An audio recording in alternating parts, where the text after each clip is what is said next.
Here with Skip Bayless and Stephen A. Smith. It is Tuesday after Monday Night Football. How y'all doing? Good morning. I'm great. How are you? Big time? Hello, Carrie. How are you? I am well. Thank you very much. You realize you didn't shake my hand yesterday? Uh-oh. What? Because of the Dallas Cowboys. Oh, You yeah. didn't even That's shake true. my Yes. hand. I ain't gonna lie to you. I didn't want to be here yesterday. I actually came up, tried to come up with maneuvers to skip out of work, but I'm better today. Well, now I don't want to. Yeah, exactly. Roles have reversed. Coming up on the show today, more verbal sparring between Manny Pacquiao and Floyd Mayweather. Is it a matter of time before we see them in the ring? We will talk about it. Plus, Mike Greenberg of Mike and Mike will join the desk. He's doing double duty.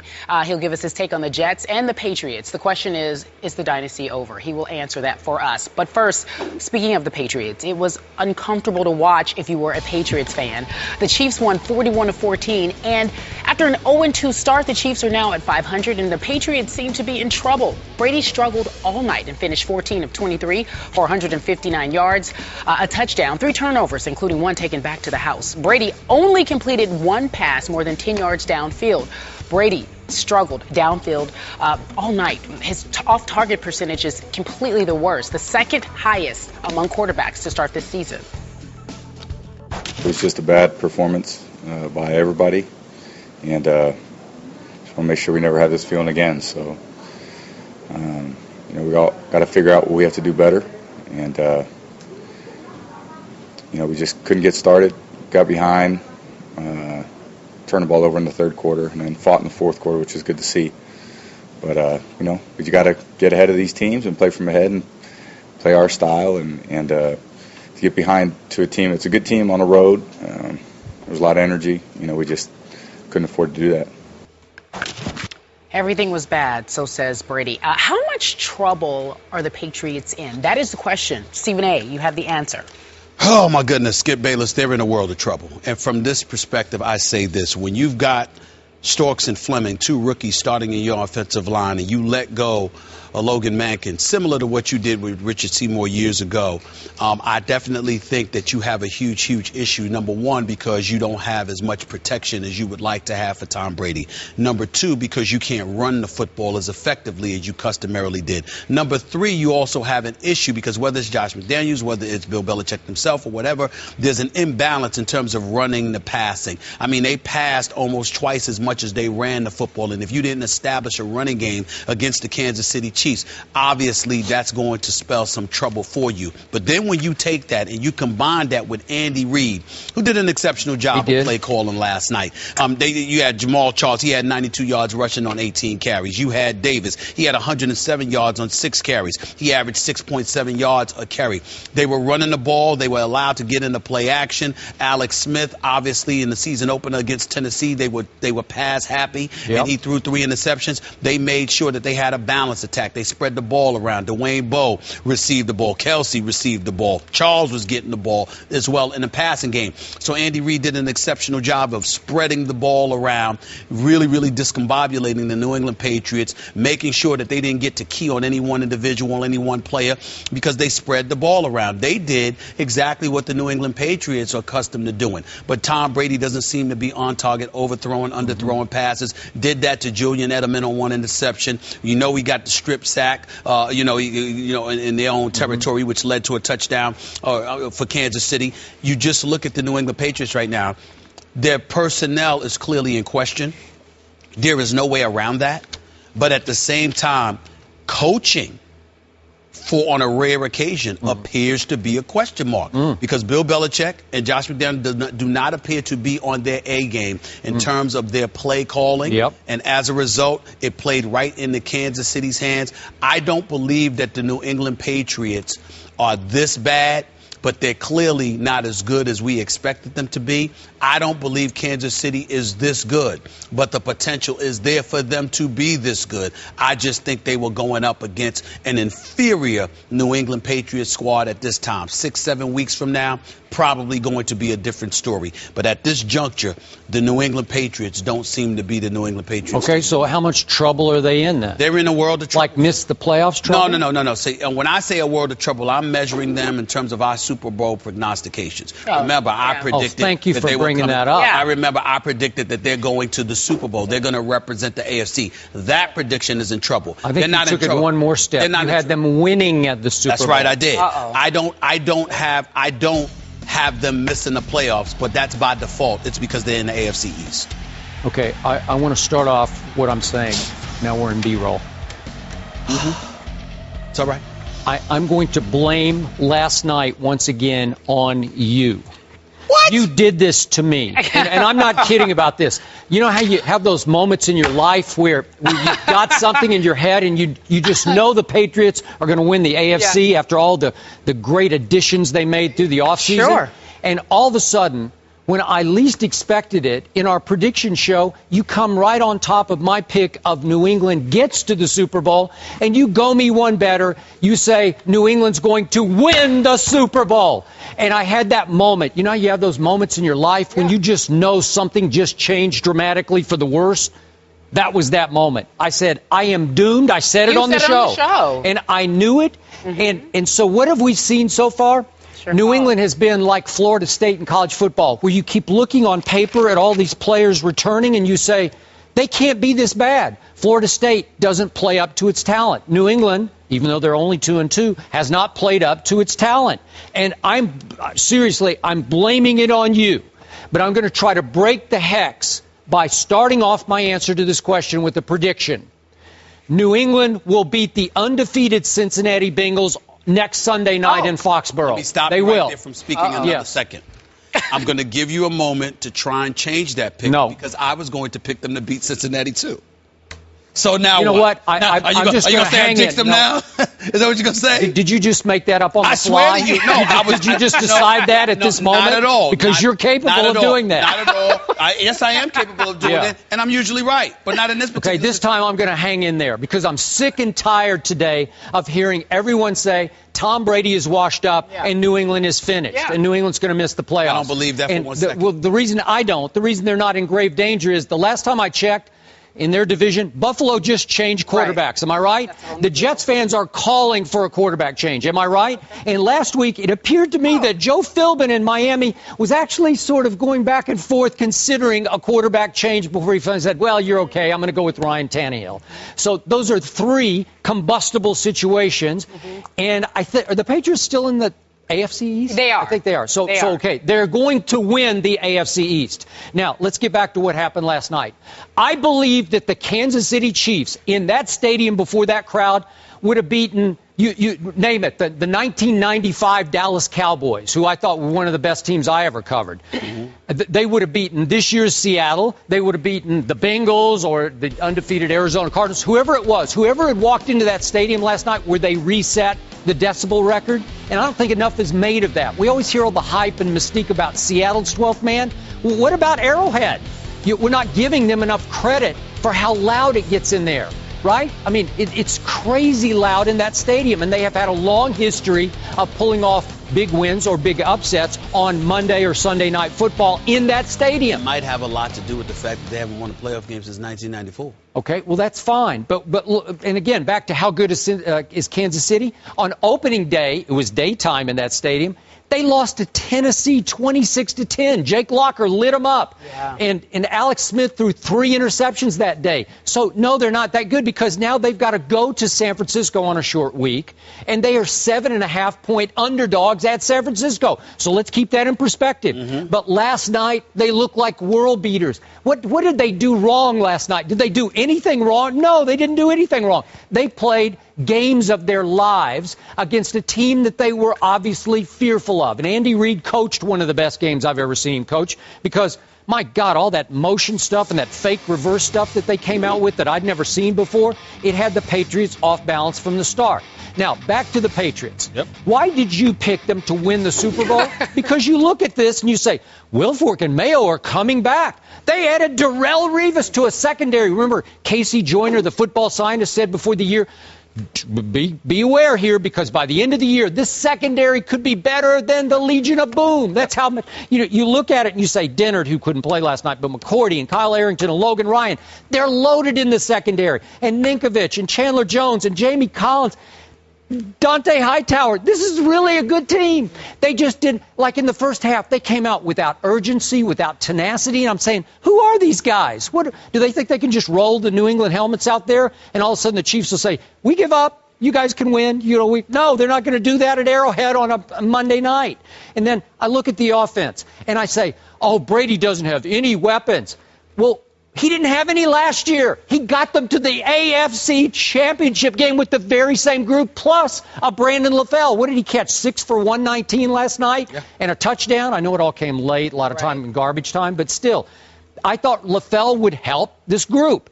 But clearly, if you can explain to me, whatever happened to Kenbrell Tompkins? Whatever happened to Aaron Dobson? Both were inactive. I don't know if they're hurt because they never tell us exactly what's going on. Are they in the doghouse? Are they in Brady's doghouse? I don't know. Danny Amendola is definitely in Tom Brady's doghouse. Yeah. And I'm hearing this from people inside that they just don't get along. Brady's got no respect for him. He doesn't play hurt enough. He's not on the same page. That has a lot to do with it, which is something that I told you when they acquired Danny Amendola. I said but it didn't seem that bad last year because he had a couple of games that were pretty good. The game on Sunday night. Well, you're getting to know somebody. You're getting to know somebody, but maybe too well. But what I'm saying, but when in crunch time, when you're really called upon to step up, especially in the sport of football, there's a difference between being injured and being hurt. And a lot of times, guys expect you to play hurt because they don't consider you injured per se. That's correct. Because they're thinking, we're out here. Are you with us? Right. And if you're the quarterback, if you're as fiery and as competitive and as elite as Tom Brady and care as much about winning and being successful as Tom Brady, and you're looking at a dude that does not show up when you need him, and you're accustomed to having a dude who did in Wes Welker. It's a problem. And I don't think Amendola is the brightest bulb from a football IQ perspective. And you know how Tom Brady is demanding of you to be where you're supposed to be at the split second you're supposed to be there, so they're not on any page at all. So that's a big loss because it degenerated last night with the noise that they are in the shotgun in the first half for 23 snaps. I'm sorry, 17 snaps. 17 out of 23. Yes. They're in the shotgun. Which was with the noise, you can't hear, you can't block anybody, you don't know when the snap is.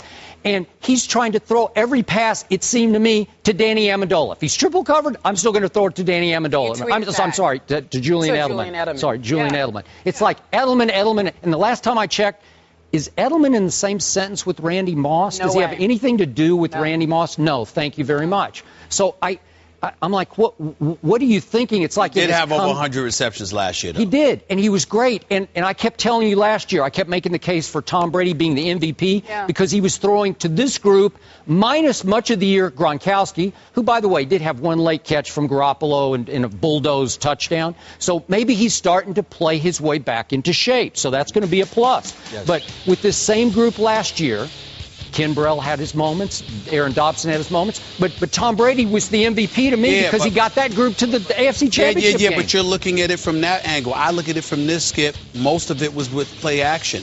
Tom Brady, I never saw him in 23 snaps. 17 was from the shotgun position. I didn't see that before. That play action matters. And you look at Ridley averaging 5.6 yards a carry last night. Now, again, all I'm saying to you is this, just 5 carries, 28 yards. I'm looking at it from the perspective that maybe, just maybe, if you came out there running the football, exercised and employed play action, then you would be in a position where you wouldn't be target practice if you're Tom Brady. You got, listen, especially when you're a defense and you got Tom Ali and Houston and those boys, you're going to find yourself in a situation with that crowd, as loud as they were, roaring, hype for Monday Night Football, going up against a team that was in the AFC Championship game last year, Bill Belichick, Tom Brady. You are going to be hyped. The last thing you want to do is give the impression that you are willing to be target practice. When you get into the shotgun formation and you are a stationary target like Tom Brady is, because he's no scrambler, you are inviting these dudes to get hyped about it, and that's going to make them even more hyped than they were to start out the game. I agree. And I think that's even though Tom Ali was offside on the strip. I understand that. That's fine. He was offside, but it is what it is. All I'm saying to you is that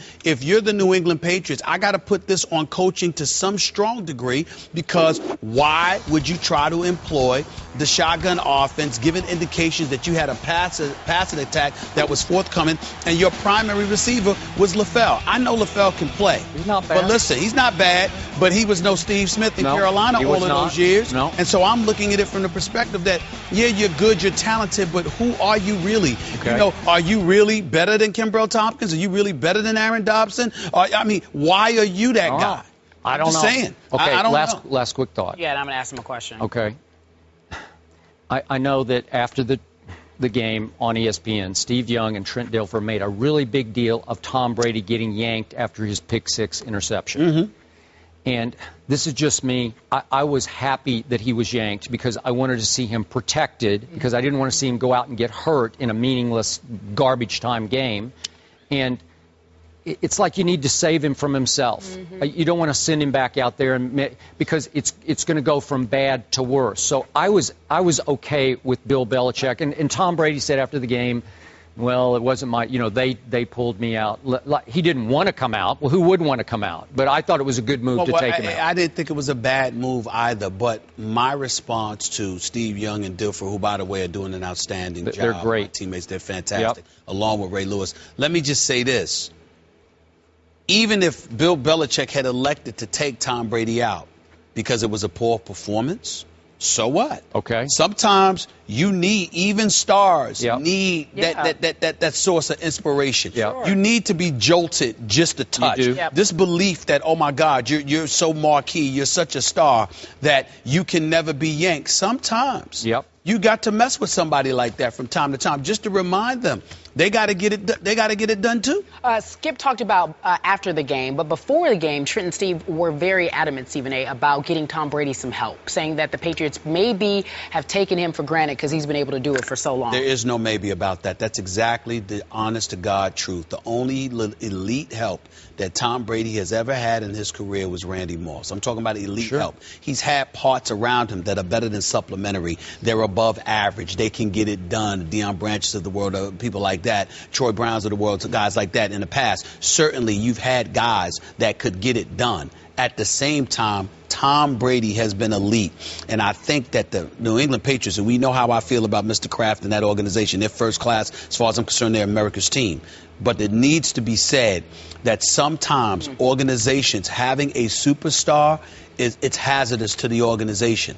Because you have these guys, you don't feel compelled to really step out there and get them the requisite help that they need. The New England Patriots have been a model of consistency in terms of being competitive.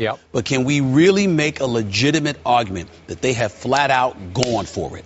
Like they've just sat there and said, we're shoving it all aside. We want the Super Bowl this year. We are going to risk some of our future to go for it now. Can we really say outside of Randy Moss that the New England Patriots have done that for Tom Brady? My answer would be no. Okay, well, they didn't have to risk anything for Randy Moss. He was kind of on the scrap at the very end. Exactly. But I'm just talking about Oakland. So you're saying overall, no, I'm just saying not at all. In terms of a mentality, you can't say Darrell Revis. Okay. That's pretty big. You know why I say that? You know why I say no, Skip? Because you're right. If we're just looking at them defensively, Mayo goes down, Wolford goes down. You know you're going to probably lose Aqib Talib. All right, I'm going to make this move. But the star of your team is Tom Brady, and he's a stationary target.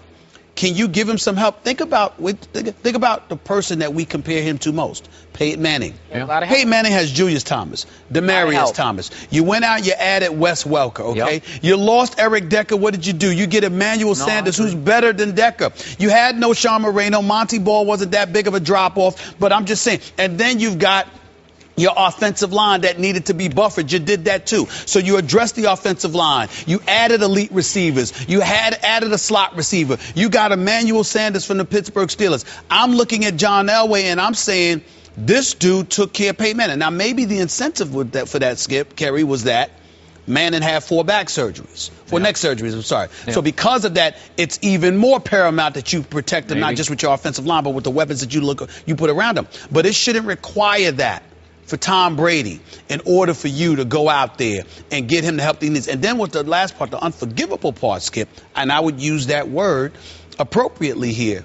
If you don't have elite receivers, why the hell are you getting rid of Logan Mankins? I mean, at least keep your offensive line buffered. I don't understand that. That was about money. I don't understand that. Yeah, and that's the problem because Tom Brady is worth his money in gold. Protect that man. He needs some help. Brady's QBR, total QBR Monday night, 11.6, his lowest since 2007. Yeah. We move on, but still talking about the game. During the blowout last night, Chiefs safety Hussein Abdullah intercepted a Brady pass and took it back for a touchdown. Abdullah slid to his knees and prayed, but was flagged for unsportsmanlike conduct. According to the rulebook, players are prohibited from engaging in any celebrations or demonstration while on the ground. And I think for me, I just got a little too excited, so I think it was because of the slide. Yeah, I think when you go to Mecca, you should have the privilege to slide anywhere you want to slide. So we have two priests in here. I'm telling you, they vouch for me. I know. And we just got a note a moment ago that Hussein Abdullah should not have been penalized for unsportsmanlike conduct following his fourth quarter touchdown. Rule 12, Section 3, Article 1D states players are prohibited from engaging in any celebrations, as I explained a moment ago, or demonstrations while on the ground. However, the officiating mechanic in this situation is not to flag a player who goes to the ground as part of religious expression, and as a result, there should have been no penalty on the play. We asked the question, should there have been a penalty? And they told us there shouldn't have been. Stephen A., your take on it? Well, that's what I was getting ready to say. The NFL told us it should not have been, and that is that. What I would say is that even if the NFL said that it should have been penalized and it was appropriate to penalize Abdullah, I would have had a problem with it because they never had a problem with Tebow doing it when he would kneel down, whether it be in the end zone or anywhere else. And so, no, but this would only be in the end zone. Okay. I was trying to remember. And maybe there was a time that Tebow kneeled in the end zone. Yes, it was. Was there a time? Yes, there was. Because I only remember him like walking more toward the sideline. I thought I saw one time when, I could be wrong, I thought I recalled one time when he was kneeling down in the end zone. And I'm not saying that to say that I have a problem with it. Yeah, I know. I'm just saying that we live in a nation where we pride ourselves on being a gorgeous mosaic, receptive, not just to Christians, but those of different religions. And so, as a result, if this is what he felt the need to do, I have no problem with it. All right. Yeah, neither do I. And I'm happy that the NFL has already headed this off at the pass with this statement that it was a wrong call by whichever ref threw the flag. I'm just guessing on this, that the ref overreacted and got fooled by the slide on the knees. Which is what Andy Reid told Abdullah when he came to the sideline. He said it was the slide. Yeah, it's the slide because it looked like it might develop into something of a personal celebration, but the ref didn't know that it was going to end in a prayer. And so it seemed like the flag probably got prematurely thrown. Yeah. That he just misread the situation. And I'm sure the ref would like to have that flag back right now. Yeah, and not only that, it's, you know, from another perspective, as violent as the sport of football is, you know, I don't blame anybody for praying and giving thanks to the Heavenly Father at any given time, personally, because the next play could end your career. Oh, we got a lot of religious references in the show today. We'll be talking about that coming up a little later on. That was a bit of a tease. But as far as the Chiefs are concerned, they'll be in San Francisco to face the 49ers next week. They'll try to keep the ball rolling. Hey everyone, welcome back to First Take. Sometimes we make people work extremely hard here at ESPN. We're making someone do a little double duty. Mike Greenberg of Mike and Mike joins the desk right now. Thank you so much for being here, buddy. It is always great to see you guys. Oh, how did we get you here? What happened? Did we have to pay you extra money? What? Yes. Skip took you to dinner last night? No, worked out. Listen, my agent is always available. Stephen A knows him well. I was going to say. Both of your agents always available. Yes, that's true. Oh, well, that's where the money is. All right, listen, so hot topic on your show this morning. Yeah. You were talking about the Patriots and obviously what happened last night, and I heard you and Mike go back and forth. Let's listen to Belichick explain what happened, and then we'll get his response and then yours, okay? Well, we need to do everything better offensively. And we had like 5 first downs in the first half or something like that. And we did a lot of things wrong, and we turned the ball over in the second half. So pretty much we need to do everything better. They need to do everything better. Brady only completed 1 pass for more than 10 yards downfield. So last night, Belichick says they need to do it all better. Your take on what's happening with the Patriots. Is the dynasty over? You know, it's interesting. I think that there is good news and bad news for the Patriots. The bad news is one of the things they need to do better is select better players to put around Tom Brady on that offensive side. Count me as one who thinks if you take Peyton Manning and lift him out of the situation he's in Denver and put him where Brady is, and then just put Brady where Manning is right right now with that talent around him, the teams would look very similar to the way they look right now. So that's the bad news. I just don't think they have a lot of talent on offense. To put a 37-year-old quarterback behind an offensive line that has 2 rookies on it makes no sense to me whatsoever. So I'm not sure exactly what the thinking is there. Here's the good news. You just gave us the stat about how he was only 1 of 7 on passes downfield last night. The bottom 4 quarterbacks, I'm sure you've seen this in the notes this morning, the bottom 4 quarterbacks in the NFL on passes downfield so far this season are Tom Brady, E.J. Manuel, Geno Smith, and Ryan Tannehill. They all play in the AFC East. They remain, I think, a prohibitive favorite to win that division. But for the first time in a long time, it's more about the division than it is about the Patriots. All right, it's more about the division than it is about the Patriots. Stephen A. Smith, your take. Well, listen, I think he's absolutely right. I mean, when you look at the division, which is the AFC East, I don't think the Patriots have much to worry about. I like what I'm seeing from the Buffalo Bills, at least until a couple of weeks ago. Miami, I guess you can't ignore them with their victory, even though it was recently against Oakland. But the New England Patriots are clearly the class of the AFC East, and I don't think we need to worry about it because by default alone, they should win the division because I don't think the other teams are ready. Sorry I didn't bring up your Jets, but they're 1-3 right now, and they're lucky to be even relevant. Well, no, look, let's look at the quarterback situations there, okay? You just brought up Buffalo. They just benched their starting quarterback. In Miami, the coach won't commit to their starting quarterback, and in New York, the coach admits on the radio he doesn't have the authority to change the quarterback if he wants to. So I'll bet on Brady, no matter how pedestrian that offense looks, over any of the rest of that collection of what is right now a quarterbacking mess. Well, at the same time, you're right that, see, I have to look at the hierarchy of the New England Patriots. That's from Mr. Kraft to Belichick on down. How is it that you have this guy who is clearly recognized as elite, I mean, universally, and you don't get him the help that you need, especially when you consistently hear who the comparison to him is, which is Peyton Manning. But you see what John Elway has surrounded him with. I think it's a situation where a legitimate argument can be made that Tom Brady has been taken advantage of, taken for granted, rather, by the New England Patriots. I'm shocked by that, and I'm shocked that it's actually gotten tolerated in a city like Boston. It's a great sports town, knows their sports, are diehard, they're rabid, and they are on top of it. I am shocked that the Patriots organization have been able to get away with not giving him more talent to work with. I would actually say that your first phrase, taken advantage of to some degree. Look at the pay cuts that Brady has taken, the money he's left on the table, in theory, so they would surround him with more guys. And all of a sudden, Wes Welker, his best friend, is out of town. Logan Mankins, his best offensive lineman, is out of town. Brady will never say it, but I can't believe he's happy. No way. Before I take issue with what you just said, okay, may I say, changing the subject slightly, you were very nice to us the day we did your show. Yeah. I want to say publicly, because it doesn't get said enough, you are the best at what you do in the radio or TV business. The you best. are the best. Without question. The best. And thank you. I hope people grasp that, who are listening or watching every morning. Well That's said, nice, Bayless. And it's true. It's Okay, nothing but the truth. Now for my issue. Yeah. Where were you a year ago when a Patriots team that I loved was winning at Atlanta on a Sunday night when the Falcons were flying high, where they went to Baltimore at the end of the year when Baltimore was iffy but still trying to make the playoffs? It was a crucial game for the Ravens at home. Tom Brady won the game 41-7.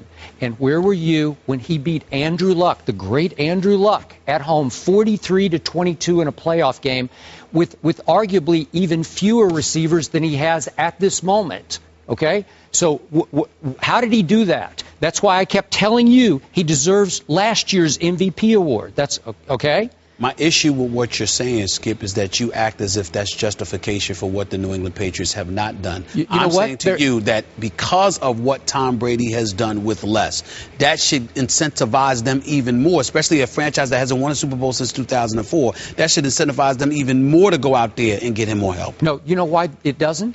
They think he's Tom Brady. They think he's so great that they can get away with doing what they're doing around him and save enough money to go get Darrelle Revis and bring him in under the cap and all the other players that they have.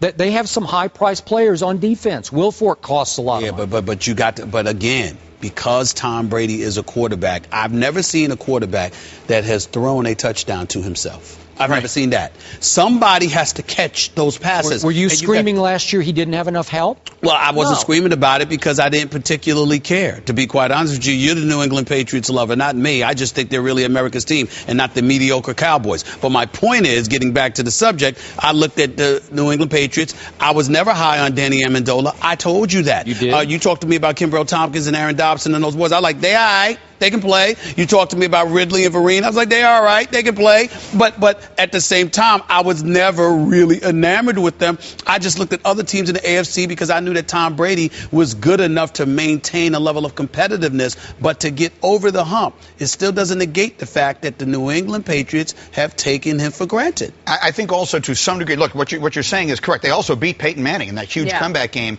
last year. Yep. And New Orleans. Some of it is probably almost miraculous. I mean, it's why I think Belichick is the best coach of this generation, maybe in any sport. Greg Popovich probably would make an argument on the other side. Good. And why I think Brady is the best quarterback of his generation and in the discussion with the greatest quarterbacks of all time.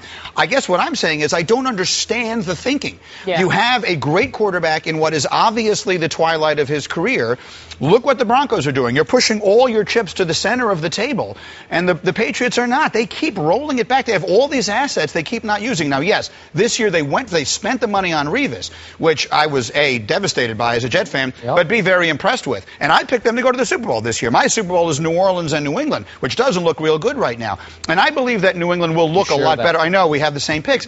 I think that New England, in typical Belichick fashion, will look a lot better in November and December than they look now. But do I think they are a legitimate threat to win the AFC? I do not, because I think Cincinnati is markedly better than them, and I think Denver is markedly better than them, and San Diego may be markedly better than them. Last quick thought. Gronkowski is trying to play his way back into football shape, and it's slow but sure. He had a nice catch late in the game in garbage time. Watch him get a little better and better. And if he does, look out. I anticipate that he'll get better. I'm simply saying you still need more than him. And they could have gone out and get them. If you're going to go out and get Darrelle Revis, I understand you got to buffer that defense, but you have to protect Tom Brady. And you don't lose a Mankins on your offensive line because you want to save money at the expense of Tom Brady, because Tom Brady is worth the extra money that you would have spent. Let me get to the Jets for a quick second here. If we must. Wait, hold on. Wait 1 second, though. We want him to respond to some sound. Because you mentioned earlier that the lowest completion percentage on throws more than 10 yards downfield belong to all four quarterbacks in the AFC East. So let's talk about one of which. Michael Kay asked Rex Ryan about benching Geno Smith. Let's listen to his response. We were just a little off, and some balls that I thought had a chance to be caught just kind of got away from us. But no, I did not think about pulling Geno at halftime. Every decision we make in this franchise is a Jet decision, and I'll just leave it at that. But you might have to go with a gut situation. I mean, in the middle of a game. Would you just have the ability to say, all right, he's being ineffective? I'm not saying you're going to bench him and now Vic is the quarterback going forward, but just like taking a pitcher out in the middle of a start. Hey, I just think he gives us a chance here. I'm just trying to win a game. Could you do that if you felt it? Again, you know what? I'd rather not get into this because, again, it's always a Jet decision, and I'm just going to leave it at that, no matter how many times you ask me the question. So Geno Smith said that the offense had a players-only meeting about the team's struggles at 1-3, basically just to vent about where they are. So he's aware of the chatter. Do you believe the Jets should bench Geno? No, I don't. I remain one of the last remaining holdouts on Geno Smith for a variety of reasons. One, almost everything I'm hearing from inside the Jets, and I don't claim to be an insider. I'm a fan, and so I follow what I hear closely, but I don't claim to be an NFL insider. But from what I'm hearing, I don't think Michael Vick has played well at all. I don't think that Vick has played well in practice. I think they've been very happy with Vick in his leadership in the locker room, and I think not as happy, maybe surprisingly unhappy or disappointed in the way he's played. I don't think they want to go to Vick. I don't think they think he's the answer. Second, this was the first game this season of the four, three of which they've lost, that Geno Smith was really awful. Geno Smith still has the propensity to make the huge, crippling mistake. But And that has cost them 2 of their other games. But overall, I did not think he was the reason they lost against Green Bay, and I did not think he was the reason they lost against Chicago. I still think that there is at least a chance Geno Smith is the future of the Jets, and I would ride this thing out, because I think once you make that decision, it's a decision you can't unmake. I'm not ready to throw in the towel on Geno Smith yet. Well, I don't think that Geno Smith should have the towel thrown in on him as it pertains to his career. I think that he has a chance to be an NFL quarterback. I think his athleticism, his arm strength, his ability to make those throws are there. But when you have a problem with his decision making, how he reads a defense, some of the mistakes that he makes, I do think a legitimate argument can be made that indeed he just may not be ready. Now, obviously, when you look at a Michael Vick, if he's not performing well in practice, then I hear where you're coming from. I wasn't too impressed with what I saw from him during the preseason when he played, but I know that he has the ability to make plays with his legs, which he's inclined to do. He has the ability to move the chains, and when you look at what Geno Smith is not giving you, and the fact that this puts a lot of pressure on Rex Ryan and the New York Jets, I wouldn't be hesitant to pull a plug. I wouldn't be hesitant to at least try and see what could Vic give me in a particular game. Not to mention, again, I could afford to cover Geno Smith if my defense was as elite as it used to be. But each and every single year, the Jets have deteriorated defensively. And I think that with Idzik having $20 million in cap space, you don't go out there. You don't get a Darrelle Revis. You don't retain Antonio Cromartie. You don't get a Dominique Rodgers-Cromartie. You let him come into the same building, but for the other team instead of your own. Marine with, with Werner rather, with Tampa. The list goes on and on. You just look at this kind of stuff and you say, wait a minute. Milliner, a second-year, cornerback who got benched about 3 times, was your defensive rookie of the month in December, but prior to that got benched several times. This is the guy that was your #1 corner, and you got Antonio Allen and whoever else they got. I'm like, what? What is this? And so if you don't have that to cover you, then to me, you've got to sit there and do something to create a spark on the offensive side of the ball. And by the way, I was never a proponent of Eric Decker being your #1. Never. I said that from Jump Street. And the line that I used was this. We know that Eric Decker showed up at the Super Bowl because we saw him get interviewed prior to the game. We certainly have proof that he was there at the end of the game because there was a quote from him. But for those 60 minutes, we couldn't find him. 1 reception, 6 yards in the Super Bowl. I'm sorry. I don't care that it was against the Legion of Boom. That is not what a #1 receiver is all about. I don't think that it works. Well, that's another reason why I'm not giving up on Geno, because he has well below average weapons. Last year they had the worst offensive talent in the NFL. This year they're probably not the worst, but they're still well below average. Yeah, was supposed to they have a running game, but when 9 guys are standing on the line of scrimmage, you can see. And by the way, Chris Johnson, he's not what he once was. Right. Let's not bury the lead here. What we just played, what you just played, was Rex Ryan saying on the radio, saying to the world, not being willing to confirm that if he wants to change quarterbacks in the middle of a game, he can. Yes. And Mike Lupica came on our show this morning and said that would be like Buck Showalter saying it's not up to him to decide if he wants to change pitchers in the 6th inning. You want to make some big organizational franchise shifting move like going away from Geno Smith on a Wednesday. I get getting everybody's input. But the coach makes that decision. Sure. As long as the game has been played, the coach has been making that decision during the game. And what that shows you is that there is a major rift within the Jets organization that has existed for a while. I blame the owner. It is as though everyone is pulling on it's like a tug of war, and everyone's pulling on the rope in this direction, and the GM, John Idzik, is standing there like this, saying, you know what? If you don't get it over the line, that's okay with me. I'll spend money on the next coach, which is the one I want in the first place. That's the real problem with the Jets, and it goes well beyond who their quarterback is. Who had final say on picking Geno Smith? I mean, originally, well, certainly the general manager. Absolutely. Okay, so his fate is tied to Geno, correct? Sure. So he's going to say, play Geno, correct? Yep. So is it possible that Rex is on such a hot seat as a lame duck type of a coach that he was set up to fail this year?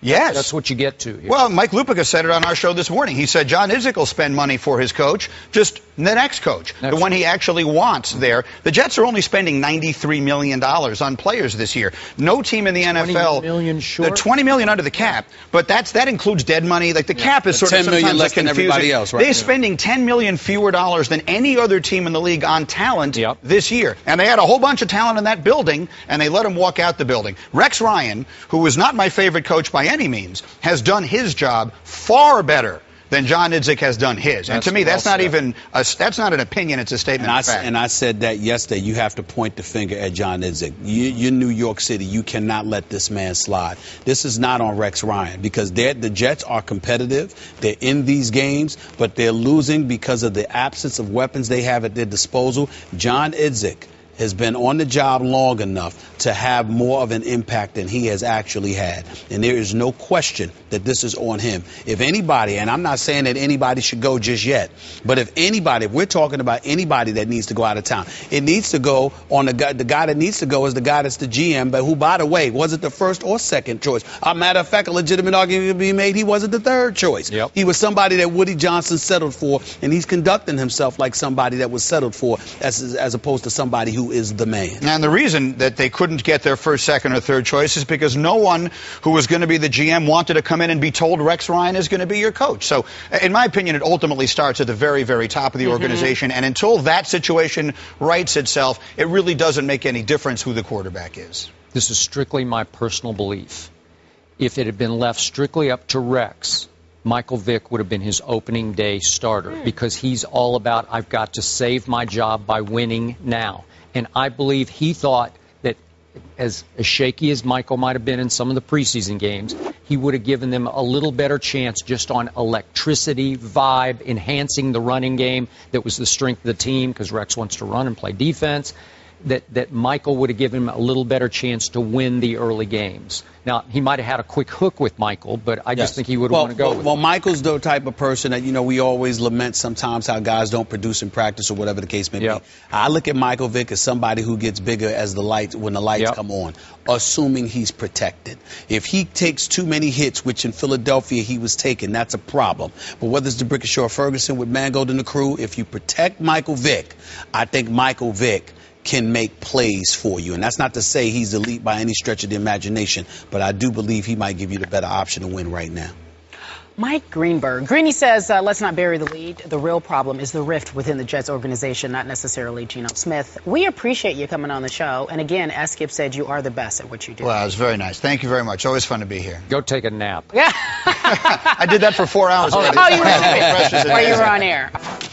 Last week, after Floyd Mayweather went before the Nevada Boxing Commission to explain that his reality show isn't real at all, it was actually something that Manny Pacquiao took issue with. He tweeted the following: Floyd Mayweather's testimony to the commission on All Access Authenticity tells me everything I need to know about his desire to fight me.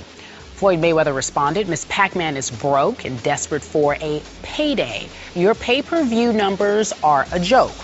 Well, Manny responded to the following. He told the AFP, I'm not angry at him, still feel sorry for him because he acts like an uneducated person. It's pitiful to me, and I'm praying for him. He should fear God. For what is a man profited if he shall gain the whole world and lose his own soul?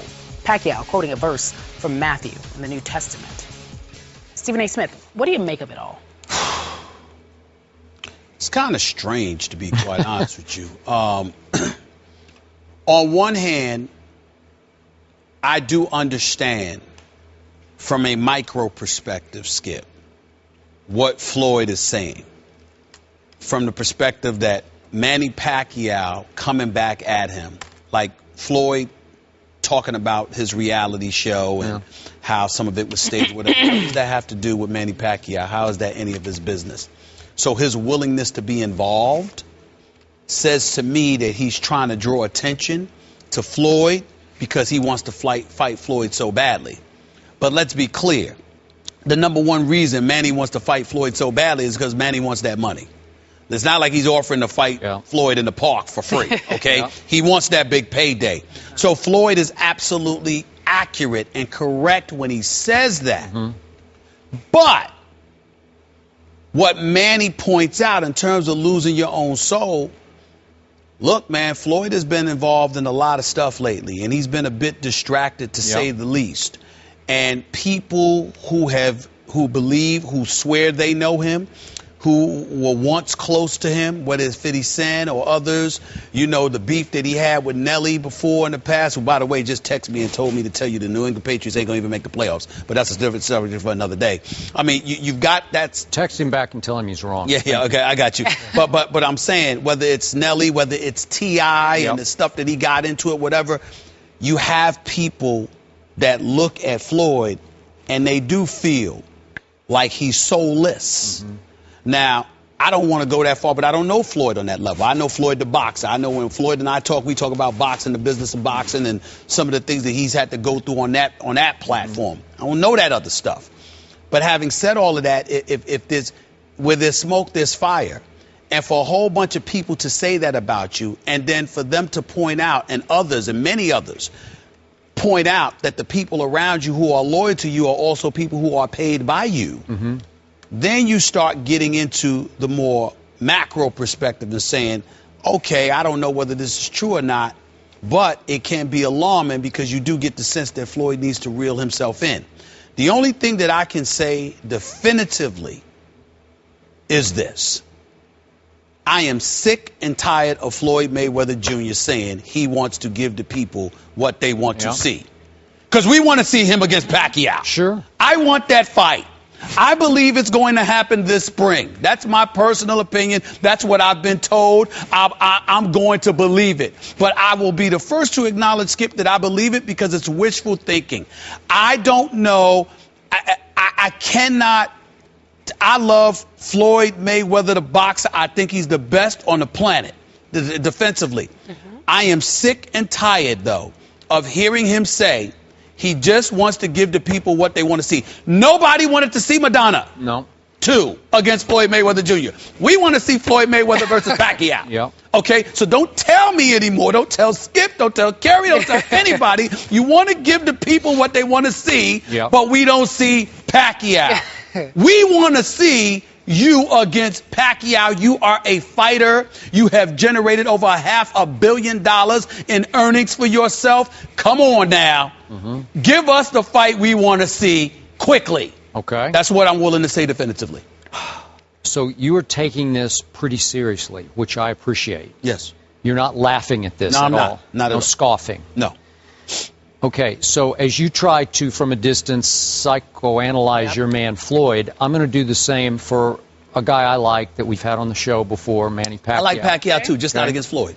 I'm perplexed by this response from Manny because I've brought this up several times over the last 2 years on this show. He has undergone what I think is a genuine spiritual conversion, and I don't know who he is anymore, and if he really, really wants this fight. I think he does. I hope he does, but I'm not sure.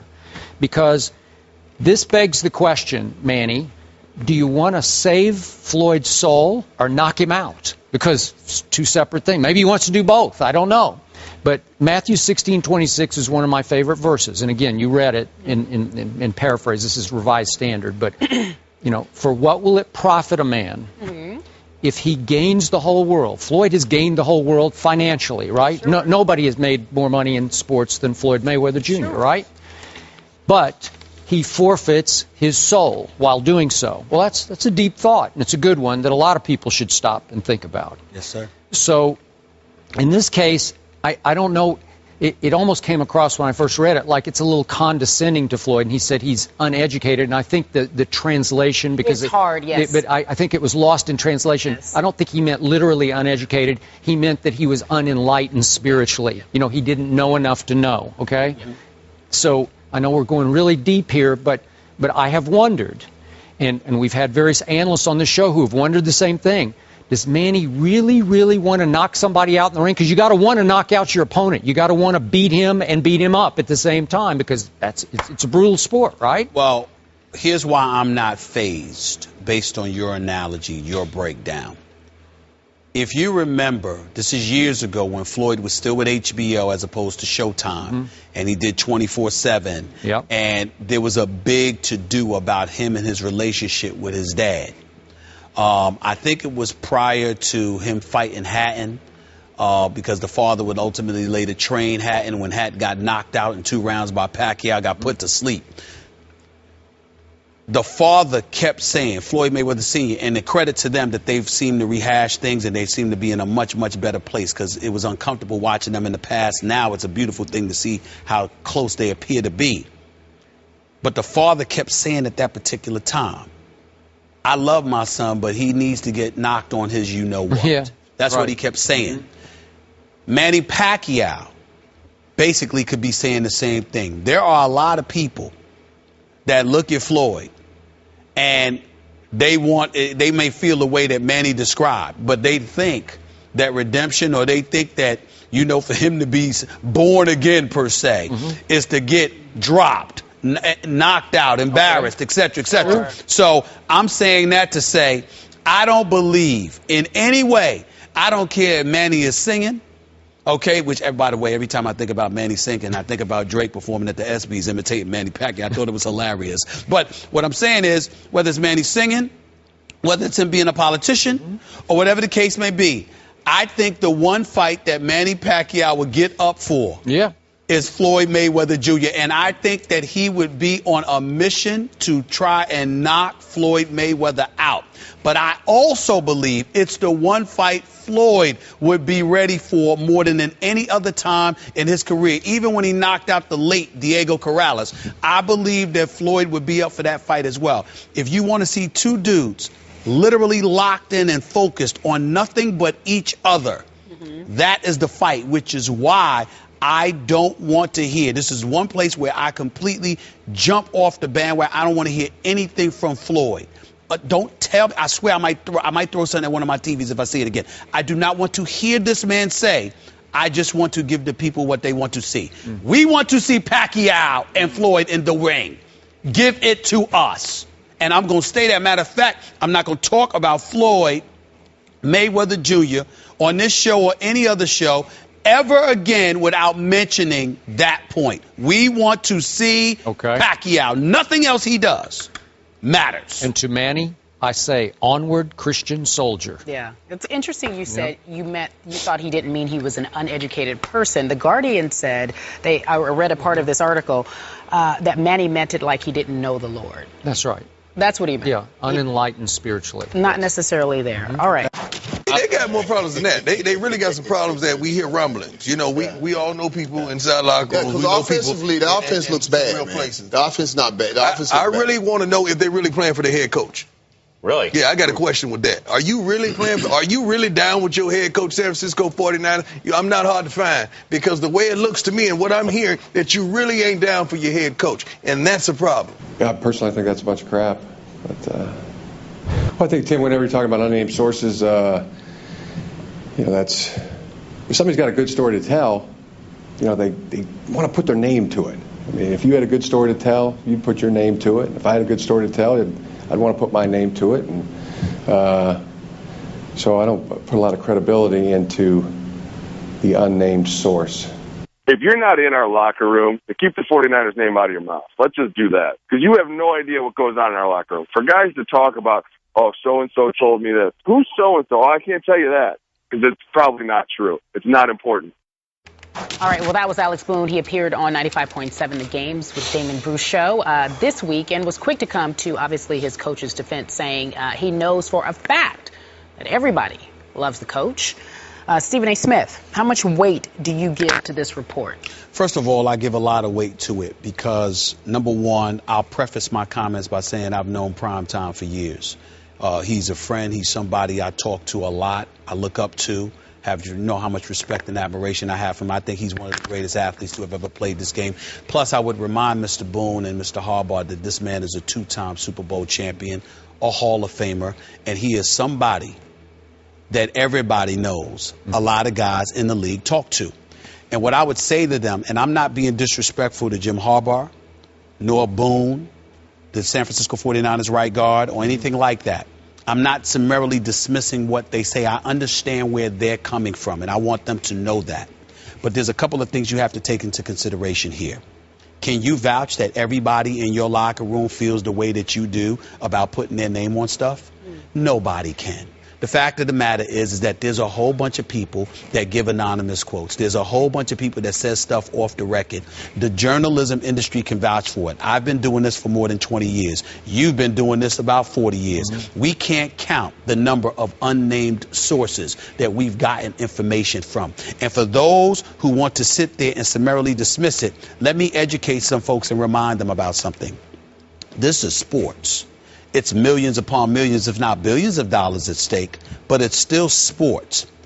If you can cover the White House, where you're talking about taxes, where you're talking about foreign relations, where you're talking about things that directly impact the lives of 319 million Americans, that is the population of us in this country, okay? But you use anonymous quotes. Why wouldn't you do it in anything else? It's par for the course. People that are being talked about may hate it, but it's a reality that is inescapable, because especially in this microscopic society that we're living in, where your words are parsed and you're constantly held accountable, and things of people are interpreting and misinterpreting and attaching meaning to things that you may or may not have said. And we have such a sensitive PC society that we're living in right now, where if you pass gas, it might make headlines, okay?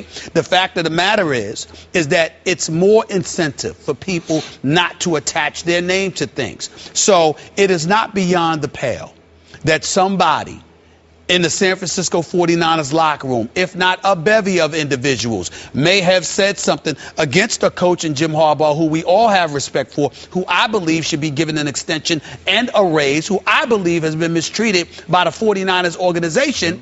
But it is not beyond the pale that he's not everybody's cup of tea. And if you need proof, look at him in the Super Bowl when they played the Ravens.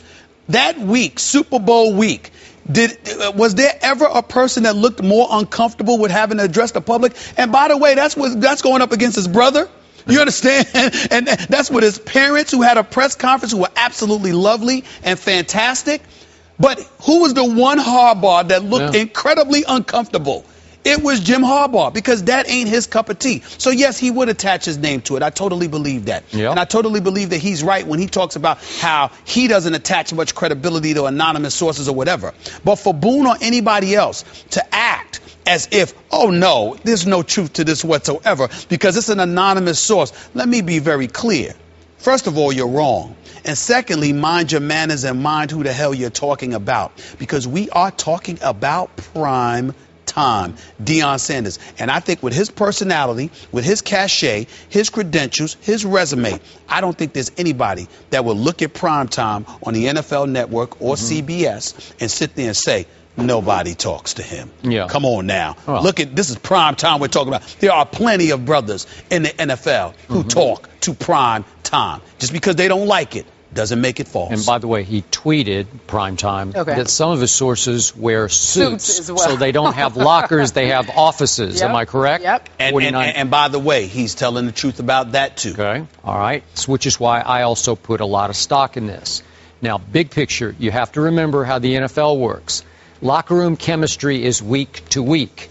They're just coming off a big win, so now Alex Boone feels a little more empowered to say, we love Jim Harbaugh, because they probably do at this moment at least like him a little more than they did maybe a week ago, and let them beat Kansas City this Sunday and get on a little roll. I'm sure they will come back around to, he's not such a bad guy after all. Now, the one thing that Jim Harbaugh has to accept, that it's painfully clear, you brought it up, his management has not been down with Jim Harbaugh, let alone the players, right? So they've been at odds. You know, he's got the year to go. Are they going to re-sign him? Are they going to give him? I don't know what's happening there, but they're not totally with Jim Harbaugh. So I'm assuming that trickles down into the locker room, where players are thinking, this guy's pretty hard to deal with. He has mad genius in him. He has crazed rage to win in him. It rubs people the wrong way, especially players, even though Jim himself was a very good NFL quarterback, very good. But he's not what you would call a player's coach. His father was a coach, and he's turned into more of his father, who has an arm's length relationship with his players. So is he wearing thin in that? Sure he is, because he can come across as a little dismissive and condescending.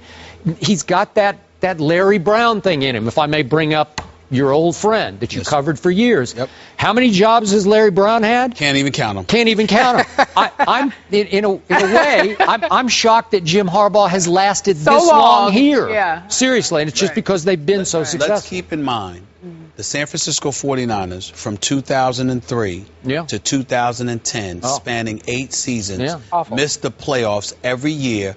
The first year that Jim Harbaugh comes in there, they go to the NFC Conference Championship game. They've been to the NFC Conference Championship game all 3 of his seasons in San Francisco, plus a Super Bowl appearance, which he lost to his brother, which, by the way, they ran out of time because they were coming back, storming back in the second half of that game. You're telling me? Right? Now, Skip. I still haven't gotten over it. Yeah, I know. Skip, keep this in mind. Keep this in mind. Yet, despite that clear success, Jim Harbaugh was almost traded to the Cleveland Browns. He was. After they hired Mike Pett, the San Francisco 49ers, still after Cleveland hired Mike Pett, the San Francisco 49ers almost traded Jim Harbaugh to the Cleveland Browns. Clearly, San Francisco management isn't fond of him, but I want to say this. Mad genius, whatever you want to say, all right, he is clearly not his brother. His brother is just polished, man. Yeah. Now, it did come across in the whole Ray Rice fiasco, but the brother, in terms of how you want to be a head coach, how you conducted yourself for press conference, Super Bowl week, et cetera, his brother was clearly the big brother and more comfortable in that position.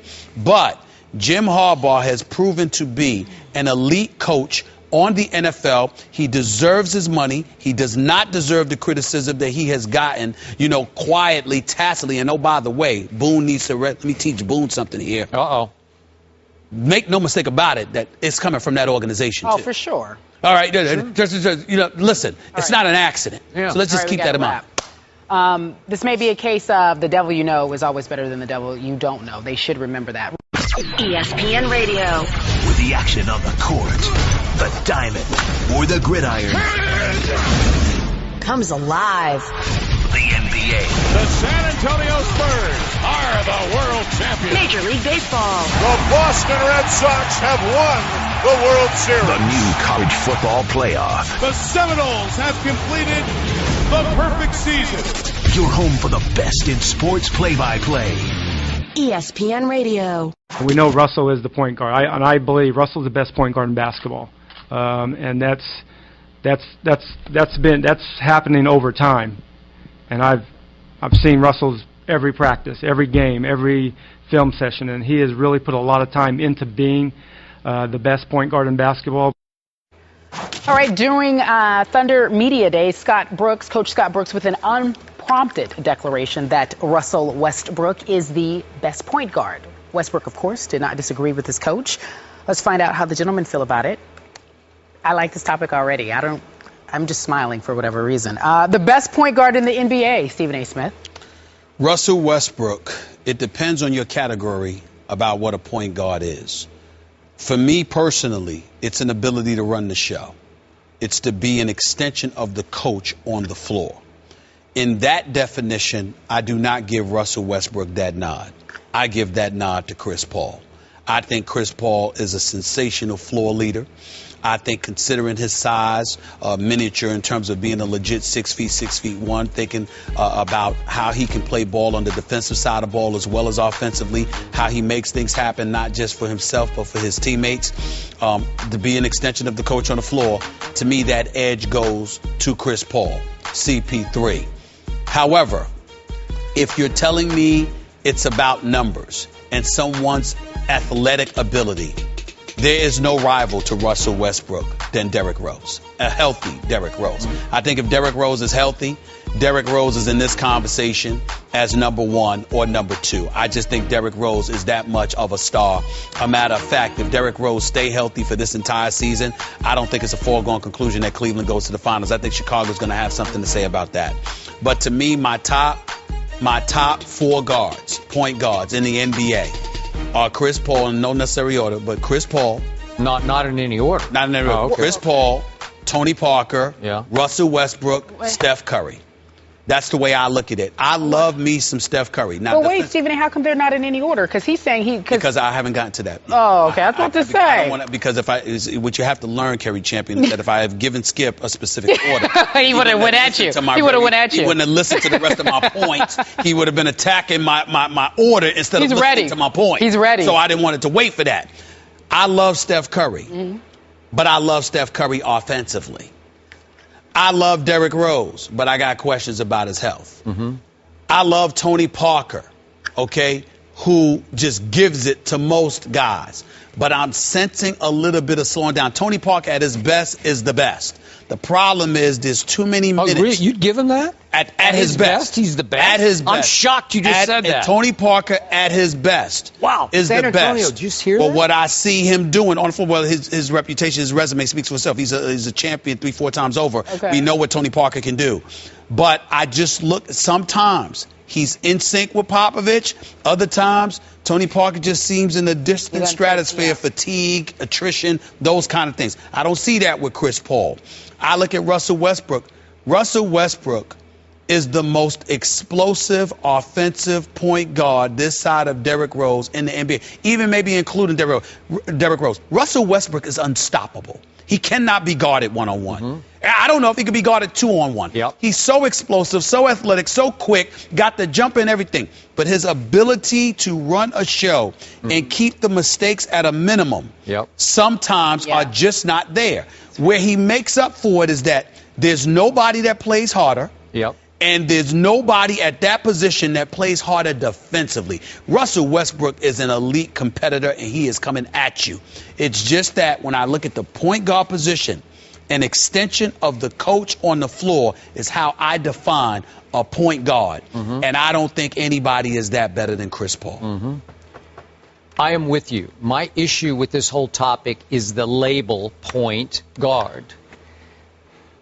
I look back. I'm going to go way back. Bob Cousy was a pure point guard. He ran the show. Magic Johnson was a pure point guard to me. John Stockton, pure point guard.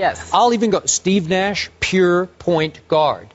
But all of a sudden, that label has been watered down into shoot first point guard, right? That's what most of the guys on this list want, to score the basketball first. Before they pass, before they distribute. Their mentality is, I am a scorer.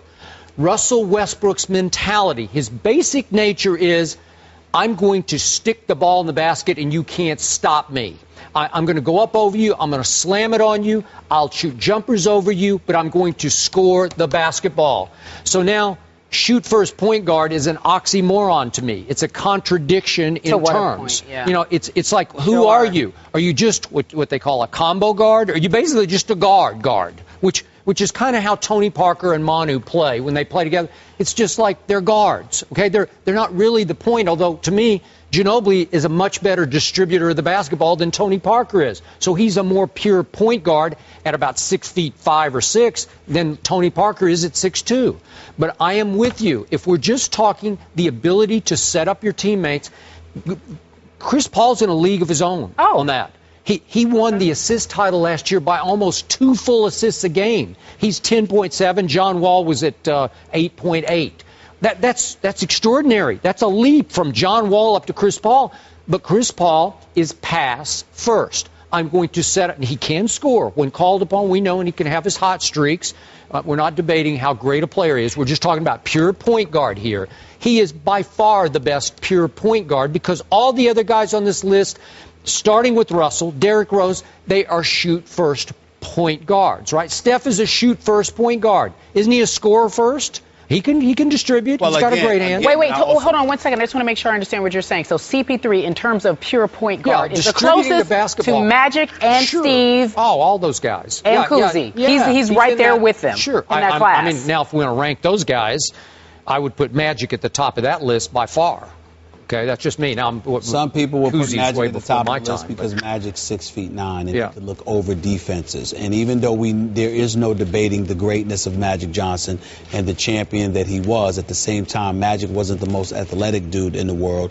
And when you put Don't hold that against him. Well, I'm not holding it against him, but where it can be held against him is that when you put somebody his size on him, like a Scottie Pippen defending him in the NBA Finals, you saw what happened. And so my point to you is that you look at an Isaiah Thomas, for example. Isaiah could score, but Isaiah did both and wasn't given enough credit for that as a two-time champion on the elite level. So we got to understand that the job description that people have from time to time factors into the equation, and it can't be ignored. I look at Steph Curry. Steph Curry needs to be Steph Curry in order for Golden State to be successful. We debated on many occasions to the point where you even conceded that Russell Westbrook may need to be Russell Westbrook in order for Oklahoma City to be successful. The difference is that that's how Russell Westbrook is, and he was never going to adjust. When I look at Chris Paul, when I look at a Derrick Rose, when I look at a Steph Curry, when I look at a Tony Parker, I see individuals with the versatility to be whatever they need to be in order for their franchises to win games. Whereas Russell Westbrook, you have to adapt and adjust to him. Okay, I agree with that, which is why if we're just ranking players on this list of quote-unquote point guards, Russell Westbrook is the best player on this list. Oh, okay. Now, does that make him the best teammate for Kevin Durant? No, it does not. I will tell you this. This is the best way I put it. If I am starting a team, if I'm one of the top 5 teams, and I'm starting a team with a player, Russell Westbrook is one of the top 5 players I'm starting my team. Okay, all right. But what happened in overtime of that crucial Game 6 in Oklahoma City? San Antonio at Oklahoma City? In overtime, Durant got Westbrooked. That's what happened. Westbrook tried to take over and failed to take over at the expense of a guy who I think we all would agree is even a little better player than Russell Westbrook is. Well, again, the problem that I point the finger to some degree at Kevin Durant for that, because Kevin Durant is lethal. He's big time. He's the second best player in all of basketball. But you have to be assertive enough to sit there and say, give me the damn ball. Well, you got a runaway train with the basketball in his hand, and Russell Westbrook, he's hard to stop. If anybody can reel Russell Westbrook in remotely, it's Kevin Durant. And by the way, give Russell Westbrook credit. Even he's a competitor, but he's not selfish. If Kevin Durant wanted the ball, Russell Westbrook would give him the ball. The Major League Baseball postseason starts. We're still talking tonight with the AL wildcard game between the Royals and the A's. Overall, 10 teams are hoping to get to the World Series. So here is the question, and we're giving it to our baseball expert. I didn't know that just till now, just so you told me. Yep. In the Stephen A, he knows his ball. I wouldn't go that far. He wouldn't go that far, but we wow. We wow. Okay, who do you think is going to make it to the World Series, Stephen A? Well, first of all, you know what? St. Louis is so exceptionally well managed. I don't want to sleep on them. But I'm going to go with the Dodgers again. I think that it is time. I'm a believer in pitching, and I know St. Louis has Wainwright, but I'm thinking that the Dodgers have the best 1-2 punch in the business. And Kershaw, who is big time. Not only is he going to win the Cy Young Award, but he may win League MVP honors. Even though Adrian Gonzalez is on course, he should be a candidate for that as well. Got 116 RBIs, even though he batted less than 280. But I still believe in Kershaw, Greinke, the 1-2 punch. Matt Kemp, he's hit 15 out of 29 homers since July 15th. Do you believe in the 3-4-5 punch after those two? Some question marks there, but you know as well as I do that come playoff time, it's really about your 3 guys in the rotation. Obviously, when you got 1-2, that goes a long way. Somebody could step up for you and give you a little bit more than that. I'll give you those are the best 2. But Kershaw and Greinke, the best 1-2 punch going with these guys. And they understand what they're under. Considering the money that they spent, they've been the New York Yankees West in terms of how they used to spend money. They've spent money, over $240 million. I'm looking at the Los Angeles Dodgers right now. I think this is their time. The Nationals, I cannot ignore them. There is no question about that. But Strasburg, this is going to be his first postseason appearance. I'm not so sold on him. Zimmerman just pitched a no-hitter. Congratulations on that. I'm not sure how they're going to be coming postseason time. I've just got my questions about the Nationals. They came close a couple of years ago before blowing it. I forgot which inning it was. I think it was the bottom night. They just blew it and they lost out. But I just think that this is the Dodgers' time. On the American League side, I am a believer and Mike Scioscia. I know you. And the Los Angeles Angels of Anaheim. I have said that all season long. Even when the A's let go of Cespedes and they traded him to Boston and they got Lester, and Lester's their ace. He's going to be pitching tonight. He's going to go up against the Royals. I think the Royals are going to win that game, by the way. Okay? Good luck with that. Well, listen, big game. That's James next, guys. is going against. Oh, I'm sorry. I apologize. Right. We'll talk about that in a second. But I look at the Angels. I'm sorry. Pujols has been balling. Mike Trout, MVP to be. I don't care what anybody says. You got Mike Trout. You got Pujols in these boys. I just think that it's a collision course for the L.A. teams to be in the World Series, the Angels versus the Dodgers. Because that's what you want to see. Well, I do want to see that. I will admit that. But I'm not sold on the Detroit Tigers because of their bullpen. Yep. I don't think the Baltimore Orioles, as good as they are on this level, even though I think Buck Showalter is a fabulous manager. I'm not sold on the A's. The Kansas City Royals are a legitimate big-time threat because their bullpen is lights out. They get you into the seventh inning. It's a wrap. They got it covered. But I'm just of the mindset that the Angels will meet the Dodgers and the Angels will win it all. Can you talk to the bosses about us going and covering them? Well, I know I'm going. No, that's what I'm saying. We can talk about him going. I know I'm going to show up. I'm going to show up to a couple of those games. Okay, but you can't get a show there. You can't get us as a show unit. Well, listen, you know, that's on y'all. You know, I mean, listen, I'm not as big time as some people. Oh, okay. Y'all got to pull that up. I'm just little old me coming to work every day. So you're admitting that in part you're picking with your heart over your head. Just in part, a little bit. No, as it pertains to the Angels, as it pertains to Southern California. No. Yeah, that's what I'm thinking. I know. That's what I'm thinking. Ladies and gentlemen, I only need one team from there for me to go. I know. No, both of them don't need to be there. But if both of them are there, you get to stay the whole way. I wouldn't say that because I'm not going to 7 postseason Major League Baseball games. It's just not my flavor. But you may I'm go to show one up to a couple of games, in LA. but that's not 7. Okay. All I'm saying is that I do believe it's about time that the Dodgers answer the bell. All this money that they've been spent, plus I got to root for my man Magic Johnson and the crew. Hey, Magic. Hey, Magic. Okay. I'm going to admit up front, I'm picking strictly heart over head. Okay. And I must admit, I backed myself into a corner the day my man Billy Beane pulled off the John Lester trade. I said, it's a wrap.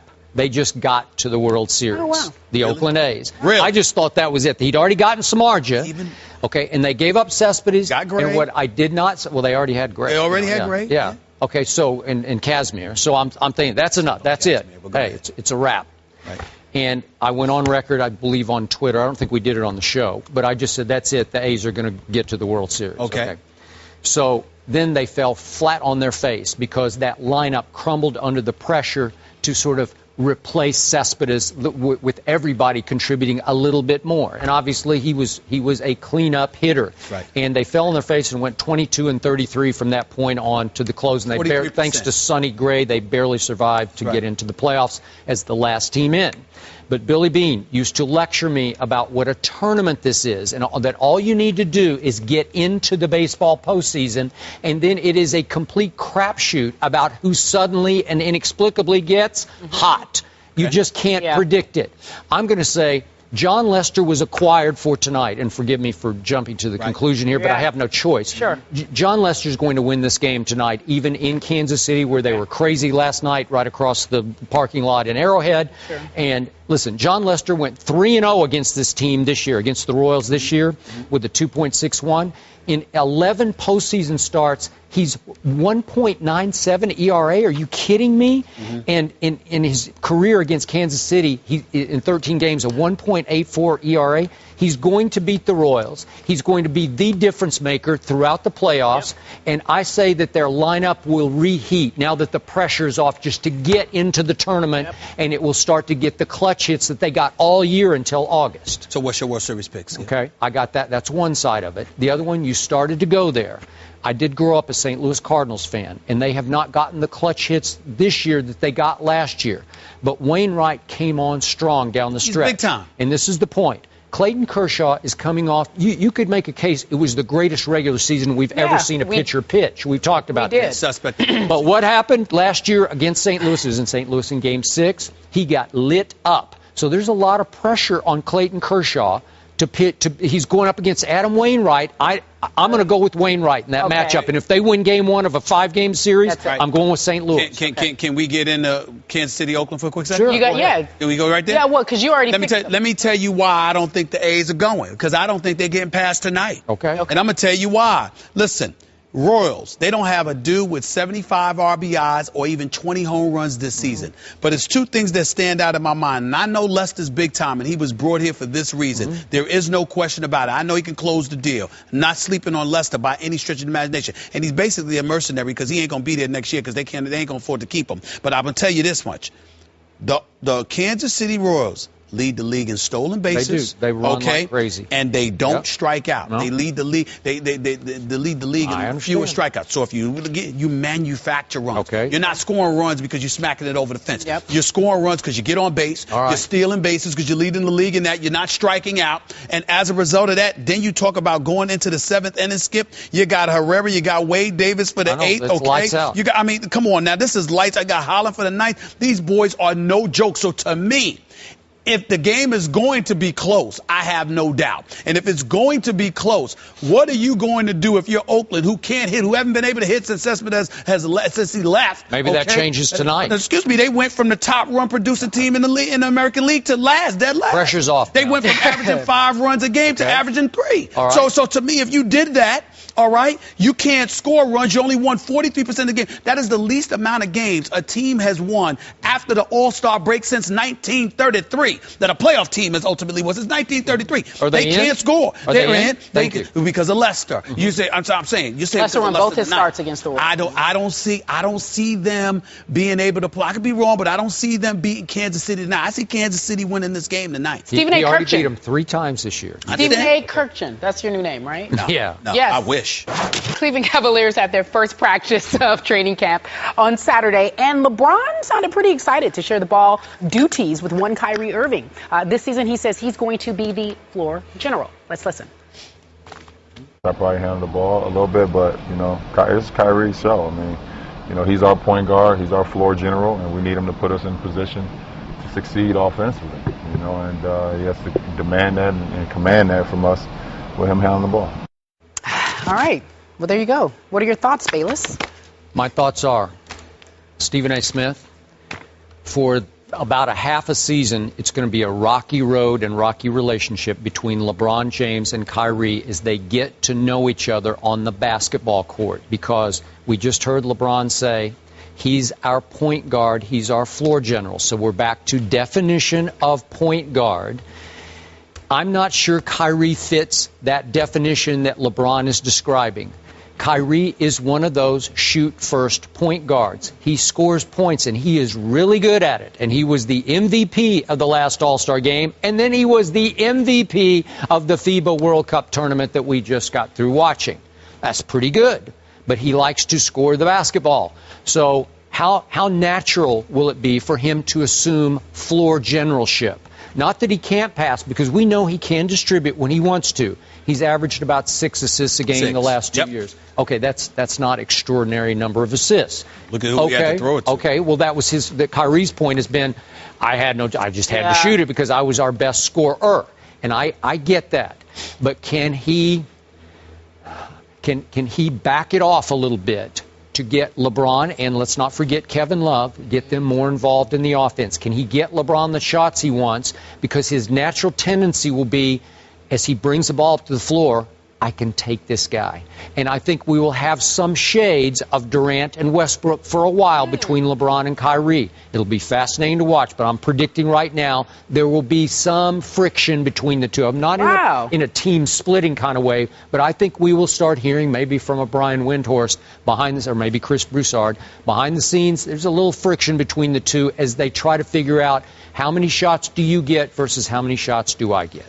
Only thing I would add to that is you also might be hearing something from me, because it ain't like I don't get my information. Okay, well, that's fair. I left you out. Yeah, why did you do that? Well, he's not covering the Cavaliers. I don't have to. I mean, Brian's on the scene. I don't have to cover them the way that Broussard and Windhorst and those guys have to do, and they do a great job. But thank God I don't. I did it for 15 years. I don't miss it. Here's the deal. Yes. When you look at the Cleveland Cavaliers, Skip, what I would say to you is that always remember what I keep telling you. great talent is not necessarily great players, but great talent never have a problem with playing with great talent. Although that first year with the big three in Miami, was it not rocky for a while? But it wasn't necessarily rocky. What happened is that it was rocky, yes, but for a different reason. The rockiness was that LeBron didn't want to take over, and Dwayne was trying to get him to take over. Dwayne was saying, "Look, man, you home. We a family here. Yeah. This ain't Cleveland like you were back in 2009, 2010. No, this is different. You are more than welcome to take the baton, to lead. I have no problem with it." That was the problem, because LeBron was relatively timid in doing that because he was careful not to step on toes. But then after losing in the finals to Dallas, there was a metamorphosis that kicked in, that took place, and he changed. And all of a sudden, it was like, this is what I need to be in order to get that proverbial monkey off my back and finally capture And I think Chris Bosh we should put in that equation. That's He right. figured out, I've got to do this. That's right. Yeah. Now, one of the things that Chris Bosh is on a mission to do is that Chris Bosh, for all intent and purposes, is the #1 option for the Miami Heat. Yeah. He's making $118 million. This brother better be the #1 option. I keep trying to tell you right agree now. with that, listen, right? listen. I got nothing but respect for Chris Bosh because he can play, and he was worthy of the $88 million offered to him by Houston. But to get an extra $30 million, he better. He better go. His agent, his agent, Henry Thomas. Yes. He need to cook dinner for him and Every his family. night. He need to Christmas shop for them around Christmas time. He need to do everything. But let me say this: Cleveland and LeBron James with Kyrie Irving is not going to be as big of a problem, because with LeBron James and Kevin Love on the floor, with LeBron being LeBron and with Kevin Love having the ability to shoot from the perimeter the way that he does, you open space up for Kyrie Irving. This is why the Clippers went out and got Spencer Hawes, because DeAndre Jordan was no threat from the perimeter. But because Spencer Hawes can step away from the basket, it leaves room for Chris Paul to operate. So Chris Paul will have an even better season. Now Kyrie Irving's in Cleveland. You've got LeBron there doing what he does. You've got Kevin Love with the ability to shoot the three.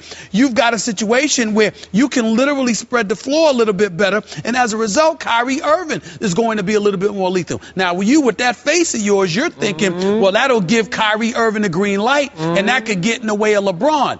No, it's not. It's going to be an adjustment because they haven't played together, just like anybody else would. But like you said, by mid-season, once you figure out what works, it's not going to be a problem. My point is, Kyrie has some Russell Westbrook in him, in a good way, but it's that scorer's mentality. It's get out of my way, I can take my guy mentality, and LeBron on some nights will not love that. As is the case with most point guards, score first. Well, the a lot. First ones, yeah. Well, you got to remember, some guys like LeBron, they want somebody to take. LeBron doesn't want to have to walk into an NBA arena night after night after night feeling, I got to score 25 but 30. He also doesn't want to stand over there on the wing thinking, he's shooting it again? No, but again, that's not going to happen like that. You gotta have LeBron doesn't play the role of spectator, unwillingly. Okay. Now, if he's willing to do it, that's fine. There is nobody in their right mind that's gonna sit there and go like this. Forget LeBron. I'm gonna shoot. I'm gonna do my thing, and LeBron is gonna just like, are you crazy? MVP of the All-Star game. Kyrie would be in awe of LeBron. Kyrie would be in awe of LeBron. I don't think he's in awe of anybody. That's not true. He's not gonna be in awe of him. He's gonna ball, but he ain't gonna let him be a spectator either. Look, Kyrie's making $90 million for a reason. He can play too. The Raiders fired their coach. Dennis Allen is gone. This was his third year as head coach. He lost the first 4 games. Job's up for grabs. Skip Bayless, does anybody want the job? I'm biased, Stephen A. I covered the Raiders Super Bowl role in 2002. I still think it's one of the top jobs in pro football.